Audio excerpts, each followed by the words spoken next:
Moral intuition, the capacity to experience for yourself a particular moral principle for each single situation. Moral imagination, the ability to imaginatively condense a general moral principle into a concrete mental picture of the action to be carried out. Moral technique, the ability to transform the world according to a moral imagination without violating the natural laws by which these are connected. Some people have tried to retain the standardized character of moral laws, the generally accepted norm of society.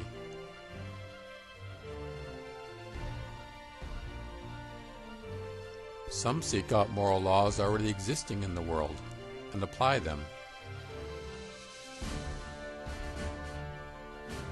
As individuals, we create our own moral laws. We cannot apply them until we have created them.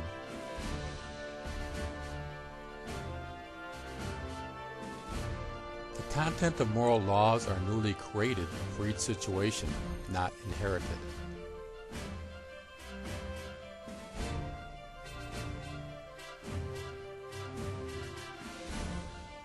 As a moral being, I am an individual and have laws entirely my own.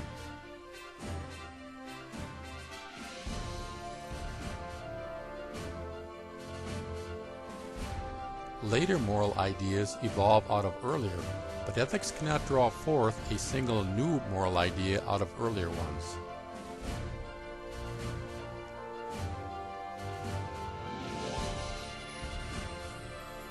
The ethical standard cannot start, like a law of nature, by being known, but only by being created. It is absurd to measure what we produce through our moral imagination against the standard of traditional moral doctrines. It is true that an individual's ethical ideas have evolved out of those of their ancestors.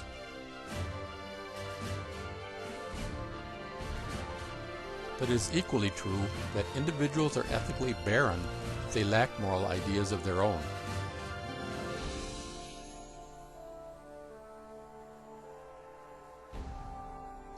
Absolutely new ethical ideas are developed by moral imagination.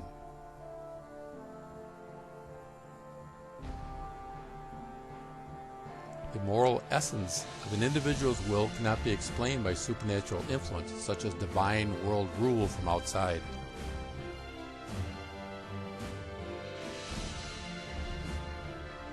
Individual morality cannot be fully explained by a particular revelation in time.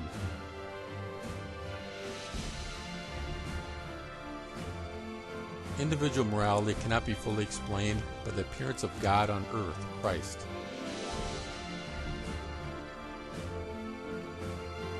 What happens in a human being through all this becomes ethical only when in experience individuals make it their own.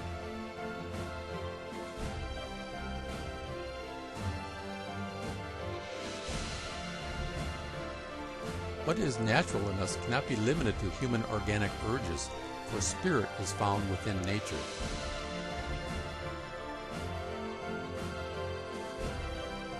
The life of moral self-determinism is a spiritual continuation of organic life.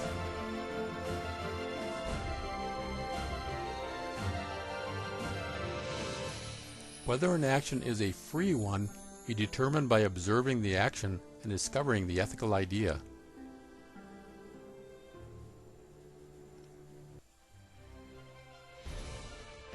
The perfect form of human action has freedom as its characteristic quality.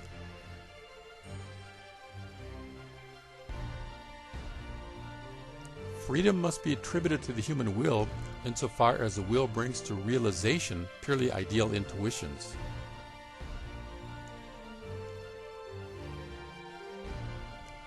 We feel the action to be free when we find it is the reflection of an ideal intuition. In this characteristic feature lies its freedom.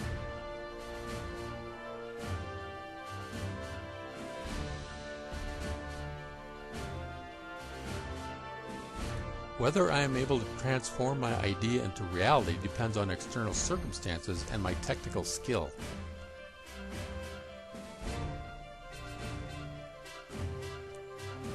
To be free means being able to determine, by moral imagination, those mental pictures, or motives, which underlie the action. I am free only when I produce these mental pictures myself, not when all I can do is carry out motives which someone else has implanted in me.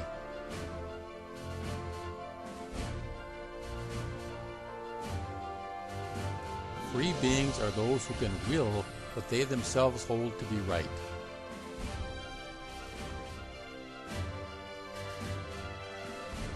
Those who do anything other than what they want must be driven to do it by motives that do not lie within them.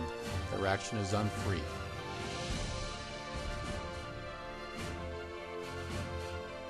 The true freedom to determine for ourselves the motive of our will.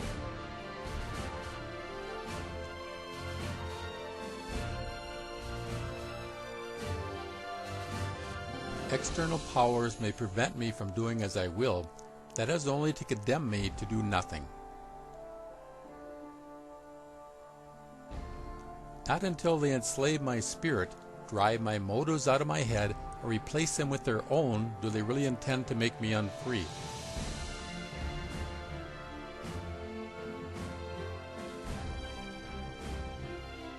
This is why religious institutions attack not only my actions, but especially the impure thoughts, that is, the motives of my action.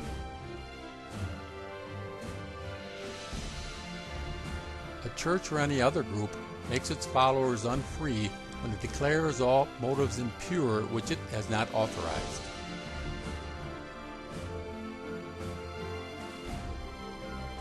A church or any other community produces genuine slaves when its priests or teachers make themselves into advisors of conscience.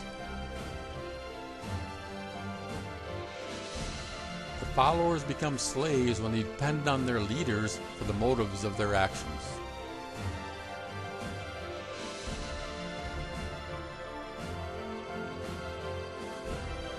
The right to call an act of will free is established by the awareness that an ideal intuition is realizing itself in the deed.